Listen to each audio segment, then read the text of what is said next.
आज कोरोना महामारी के कारण पूरे विश्व की सरकारों ने अपने अपने देश में जनता को मास्क पहनने का निर्देश दिया है, जिससे कि इस महामारी से बचा जा सके। डॉक्टरों के निर्देशानुसार सरकारों का मानना है कि इस बीमारी से बचने के लिए मास्क ही एकमात्र ऐसा उपाय है जो इस बीमारी को फैलने से रोक सकती है, जिसके लिए सभी को मास्क पहनना अनिवार्य है। जिसके तहत इस नियम का पालन न करने पर तो कई राज्यों ने दंड भी निर्धारित कर रखा है, जिसमें से एक राज्य झारखंड ने तो मास्क न पहनने पर 1 लाख रुपए तक का जुर्माना और इसके अलावा 2 साल तक का जेल भी भेजने का नियम बनाया हुआ है। लेकिन इन सबके बीच पिछले कई दिनों से कोरोना एक बीमारी नहीं बल्कि एक घोटाला के नाम से मुहिम चला रहे अशोक भाई पटेल का इस पर अपना अलग ही मत है। उन्होंने इस पर बड़े ही विस्तार से अपनी राय रखी है। आइए जानते हैं मास्क के बारे में क्या कहना है अशोक भाई पटेल जी का। दादा, आपने ये जो गले में पहन के रखा है ये बोर्ड, इसके बारे में आपका क्या कहना है?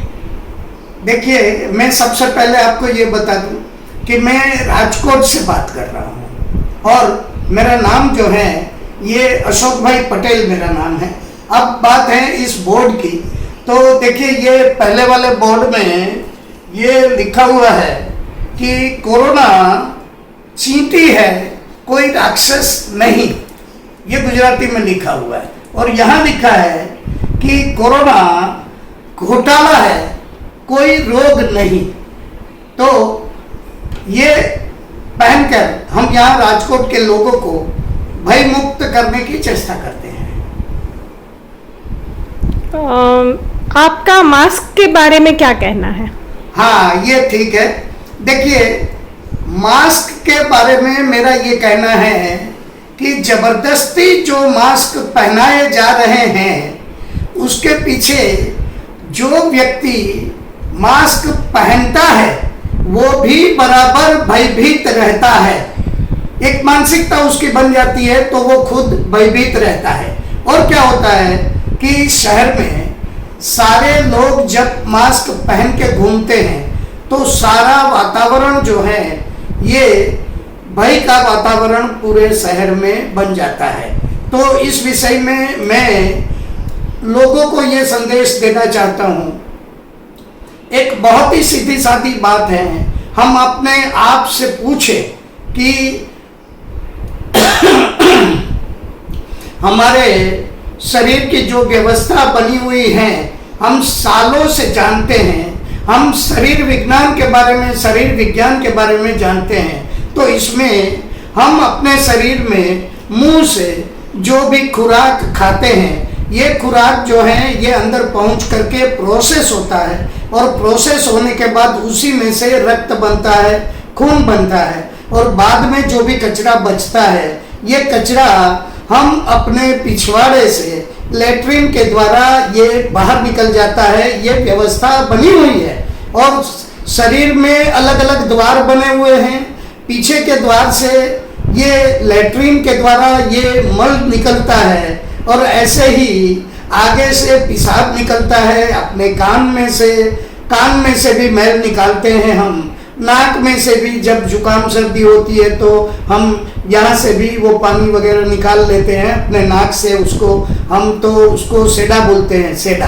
तो ये सेडा जो है हम नाक से निकालते हैं। तो इस बारे में मेरा इतना ही कहना है कि जब हम पिछवाड़े से कचरा निकालते हैं खाना खाने के बाद, तो ये कौन सी तुक है कि हम अपने आजू बाजू के एटमॉस्फेयर में से, इस वातावरण में से जो ताज़ा हवा हम अपने सांस में लेते हैं, ये ताज़ा हवा हमारे शरीर के अंदर जाती है और अंदर जा करके ये प्रोसेस जो होता है उस प्रोसेस के द्वारा प्राणवायु यानी कि ऑक्सीजन जो है वो शरीर को टिकाने के लिए काम लगता है। वो जो शरीर के अंदर उसका उपयोग होता है और जो हवा का कचरा है वो गुजराती में उसको अंगार वायु बोलते हैं और जिसको इंग्लिश में कार्बन डाइऑक्साइड बोलते हैं। ये कार्बन डाइऑक्साइड अपने नाक से जो कि हवा का कचरा है उसको हम बाहर फेंक देते हैं। तो अब इस विषय में मेरा एक छोटा सा सवाल है कि क्या हम अपने पिछवाड़े से जो कचरा निकलता है, जो मल टट्टी जो निकलती है, क्या इस टट्टी को हम कभी खाना चाहेंगे? हम जानते हैं कि ये कचरा है शरीर का, ये व्यवस्था ईश्वर की बनाई हुई है, कुदरत की बनाई हुई है। तो जब हम अपने खुद का मूत्र या खुद की टट्टी हम नहीं खा सकते, हम खाते नहीं हैं, तो ये कौन सी तुक हुई कि नाक और मुंह दोनों बंद करके मास्क लगा करके ये अपने शरीर में से निकला हुआ हवा का जो कचरा है, कार्बन डाइऑक्साइड जो है, उसी को फिर इनहेल करना, मतलब सांसों के द्वारा फिर अंदर लेना। जब हमारा नाक और मुंह दोनों बंद होता है तो हर कोई समझ सकता है कि अंदर से निकला हुआ कचरा हम फिर खाते हैं। तो मेरी लोगों से इतनी ही अपील है कि आप अपनी खुद की बुद्धि से आप सोचिए।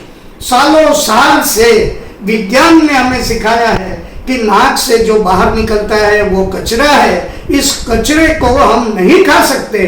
तो इसी पर से एक बात साफ हो जाती है कि हमारे साथ कुछ न कुछ गलत हो रहा है। ये घोटाला है जो सदियों से नहीं बल्कि लाखों वर्षों से, करोड़ों अब्जों वर्षों से जो बात बिल्कुल सही है कि हमारे नाक से हम जो कचरा निकालते हैं कार्बन डाइऑक्साइड, उसको हमें वापस अपने शरीर में नहीं लेना चाहिए। इस तरह से अगर मास्क बांध करके हम अगर कार्बन डाइऑक्साइड वापस अपने शरीर में लेंगे तो जरूर ही हम बीमार पड़ेंगे। तो यहाँ मेरा कहना इतना ही है कि हमें सब लोगों को हमें सोचना चाहिए कि जो लोग हमें ये सलाह दे रहे हैं वे बिल्कुल गलत सलाह दे रहे हैं और उनके पेट में पाप है, उनके पेट में बराबर बहुत सारा पाप है। तो यही घोटाले का एक मुद्दा हुआ जो आपने मास्क के बारे में पूछा। तो मैं सब लोगों से ये प्रार्थना करना चाहूँगा कि मास्क अपने मुंह पर मत पहनिए और साफ अपनी सरकार से कहिए कि ये क्या लॉजिक है कि पिछवाड़े का कचरा तो हम खा नहीं सकते, लेकिन मुंह से जो कचरा निकल रहा है उसको खाने के लिए आप हम पर बराबर दबाव बनाए हुए हैं। तो हम सब लोगों को चाहिए कि हमें अपनी सरकार से इस बारे में हमें प्रतिकार करना चाहिए। जरूरत पड़ने से हमें सविनय कानून भंग करना चाहिए और ये मास्क अपने चेहरे से हटाना चाहिए। Thank you.